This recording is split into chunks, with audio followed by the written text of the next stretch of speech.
Fans ఎప్పుడెప్పుడా అని ఎదురుచూస్తున్న ఆసియా కప్ ఇంకో నెల రోజుల్లోపే ప్రారంభం కానుంది.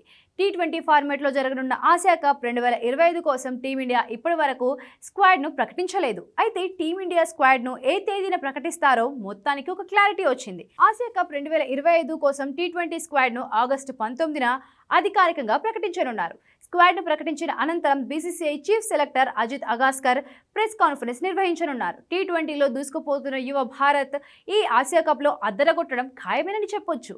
అయితే జట్టులో ఎవరికి స్థానం కల్పిస్తున్నారనేది మాత్రం ఆసక్తికరంగా మారింది. టీ20 వరల్డ్ కప్ 2024లో టీమిండియా ఛాంపియన్గా నిలిచిన తర్వాత రోహిత్ శర్మ, విరాట్ కోహ్లీ, రవీంద్ర జడేజా రిటైర్మెంట్ ప్రకటించారు. భారత జట్టు హెడ్ కోచ్గా బాధ్యతలు తీసుకున్న గౌతమ్ గంభీర్ యువ ఆటగాళ్లతో జట్టును నింపాడు. దాదాపు టెస్టు, వన్డే, టీ20లకు వేర్వేరు జట్లను కూడా సిద్ధం చేశాడు. సూర్యకుమార్ యాదవ్ సారథ్యంలో టీ20 స్క్వాడ్లో ఎలాంటి మార్పులు చేయకూడదని బీసీసీఐ సెలక్షన్ కమిటీ భావిస్తున్నట్లు తెలుస్తోంది. ముఖ్యంగా టాప్ 5 ప్లేస్లో ఎలాంటి చేంజెస్ ఉండే అవకాశం లేదు. అభిషేక్ శర్మ, సంజు శాంసన్, సూర్యకుమార్ యాదవ్, తిలక్ వర్మ, హార్దిక్ పాండ్యా స్థానాలు యథావిధిగా కొనసాగే అవకాశం ఉంది.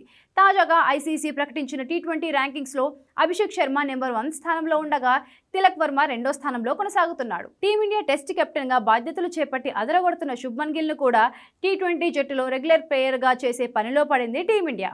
ఒకవేళ గిల్ జట్టులోకి వస్తే టాప్ ఆర్డర్లో ఎలాంటి మార్పులు చేస్తారనేది ఆసక్తికరంగా మారింది.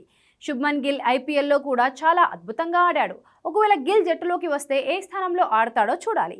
యూఏఈ వేదికగా జరిగే ఈ ఆసియా కప్లో భారత్ తన తొలి మ్యాచ్ను సెప్టెంబర్ 10న యూఏఈతో ఆడనుంది. చిరకాల ప్రత్యర్థి పాకిస్తాన్తో సెప్టెంబర్ 14న తలపడనుంది.